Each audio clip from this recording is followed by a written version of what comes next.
I can catch up on some stuff. I'm still having a couple starting issues with the truck.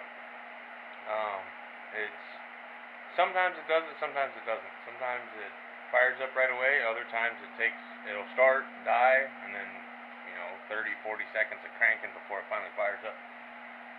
I fixed all the leaks that are showing.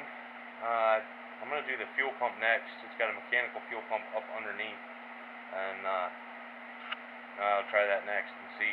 A couple guys on the internet said that those fuel pumps, they'll start draining back and they'll allow all the fuel to drain back into towards the tank.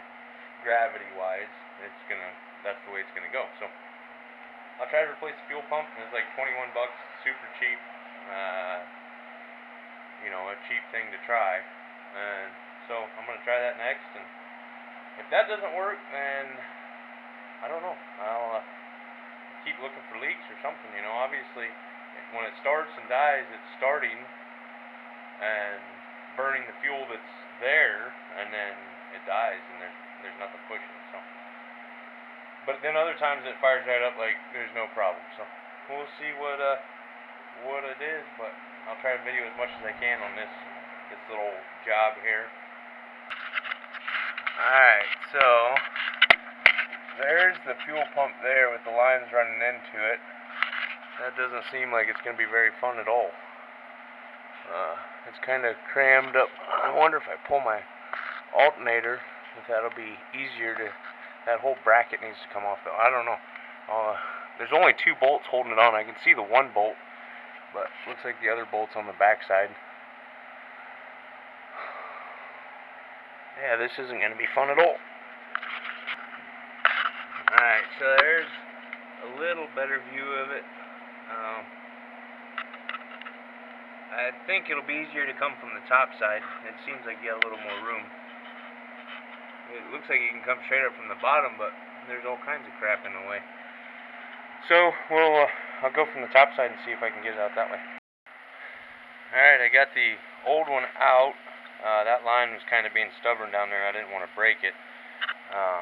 So I just pulled the whole thing out with the line, put it in the vise. I'll get that line out. The arm looks a little different for the pump from the old one to this new one. That other one's got a little bit more of a curve to it. You can see there, but when they come out, they both come to the same point out here. It just basically eliminated all of this. I'm not real sure what they changed. And note to self, don't pump it, because it will pump fuel. When I pulled the inline out, there's nothing in it. So I'm hoping this is the main problem. This is the line going up to the fuel filter and everything. So I really hope this thing fixes it. I mean, I love this truck, but I'm getting too old to work on trucks now. It's not as fun as it used to be. So we'll see. The one thing too was this was loose. It wasn't. When I put a wrench on it, it wasn't real tight, so that could have been my problem too. But since I already got the pump, I'm just gonna replace it and make sure everything's tight. I guess that's the number one thing, is go through. If you don't want to go get new parts, go through everything, make sure everything's tight. There's no diesel leak in there, but air will suck in before diesel will leak. So I don't know. We'll see. Alright, so the fuel pump didn't fix the problem. It was probably needed. Where the cam rides on the pump, it was worn and everything. It's probably the original pump, as far as I know. So that didn't fix the starting issue. But, so I was messing around down here, and right where the top of the fuel heater plugs in, or the plug-in for the fuel heater, I noticed some diesel coming out around the plug. So I took that off and started the truck, and it was pushing diesel out. I believe that fixed it. It started yesterday, no problem.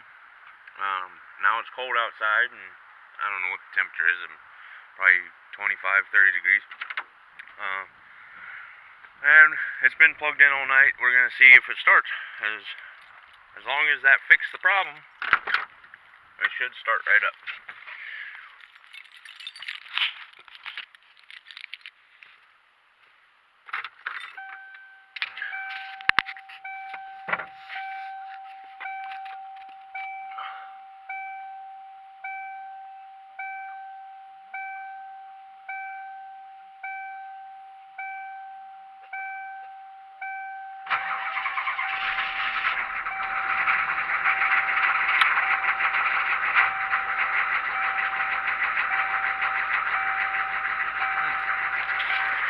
Pretty sure that was my problem. I'll go ahead and let it run warm. I don't like to start it and shut it right back off.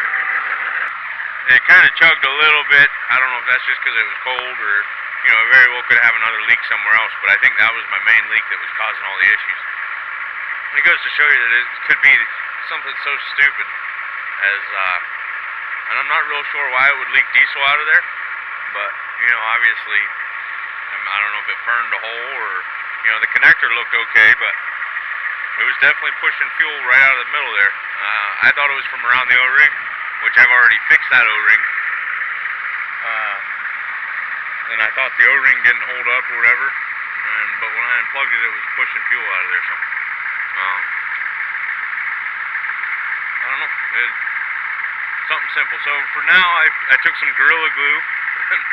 I cleaned out that plug-in real good, and I glued it, and that sealed it up. There's only like 4 pounds of pressure behind that diesel, so it really doesn't take much. But yeah, I'll have to get a new fuel heater.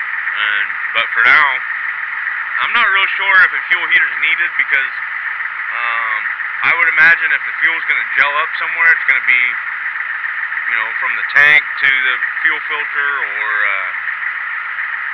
somewhere else other than in the actual fuel filter itself. For that much diesel to gel at once, I think that'd take a lot, but I don't know. But at least for now, I'll just keep it plugged in when it's cold and keep it glued, but I gotta get a new fuel heater, so yeah.